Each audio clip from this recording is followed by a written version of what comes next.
All right, howdy everyone. My name is Austin Hicks, and today I'm going to be presenting on the reliability of the biblical record.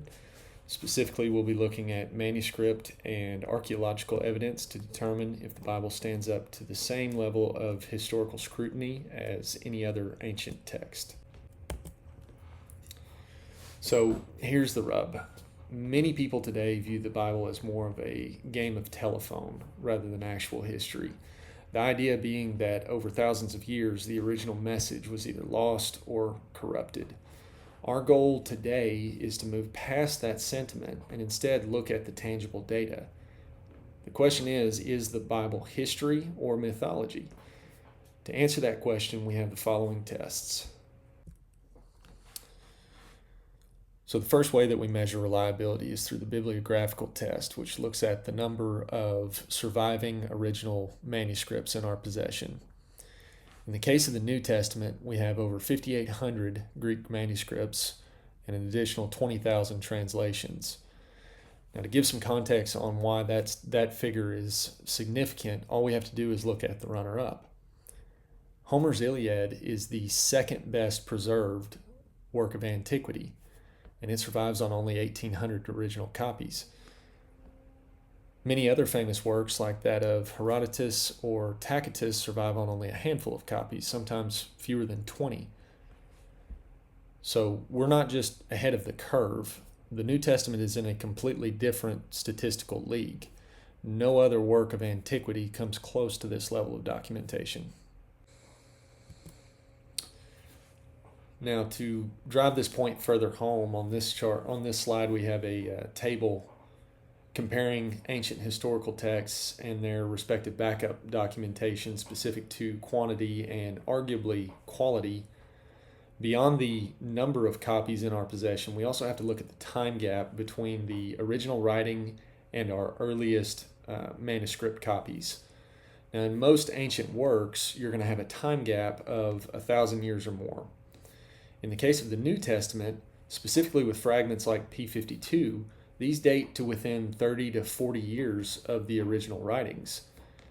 So as I argue in my paper, if we reject the New Testament on this specific criteria, then we would logically have to reject everything we know about characters such as Caesar and Plato. Now, obviously, the Bible is not only the New Testament. What about the Old Testament? Well, there was a major breakthrough for the Old Testament back in 1947 when we discovered the Dead Sea Scrolls. Now, prior to this, the oldest surviving Hebrew Bible in our possession was the Leningrad Codex, which dated to the year 1008 AD. When we found the Great Isaiah Scroll in the caves of Qumran, this document was dated to conservatively the year 125 BC, which pushed the timeline back 1,000 years.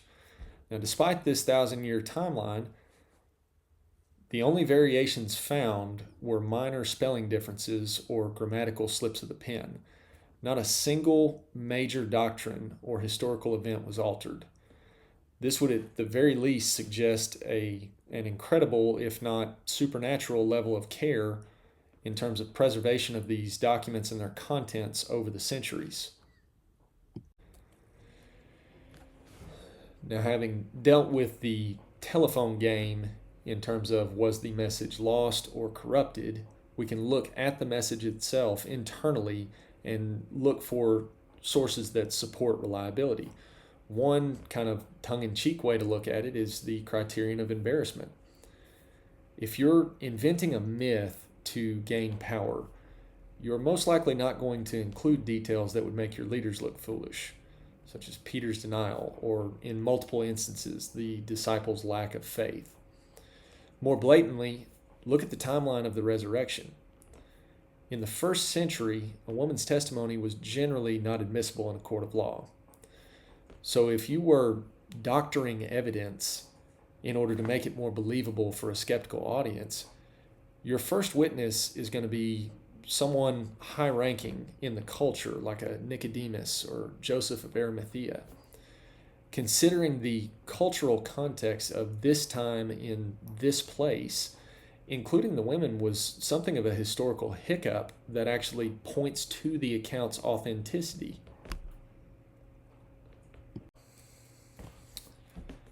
Externally, we have archaeological evidence that further anchors the text. Critics used to claim that King David was a myth until the discovery of the Tel Dan stele, with an inscription that explicitly mentions the house of David. Similarly, we have the discovery of the Pool of Siloam back in 2004 that confirms the exact location mentioned in John chapter 9. Finally, we look at Luke and his competence as a historian. So specifically his use of unique titles like politarchs, which were confirmed by the Delphi inscription or the Gallio inscription, which points to a level of precision that would have been impossible for a later forger to guess. For years, critics used this title as proof that the author of Acts was making things up, because the term politarch was not found in other classical literature.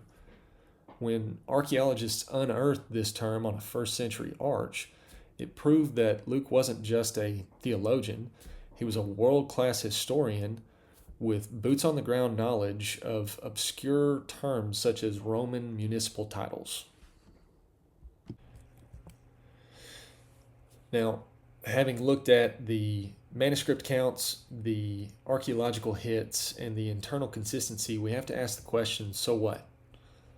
Why does any of this matter?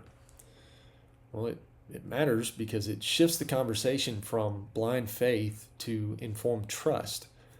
If the authors of the Bible were this meticulous with preserving historical names, titles, and locations, it gives us a reason to take their more significant theological claims seriously.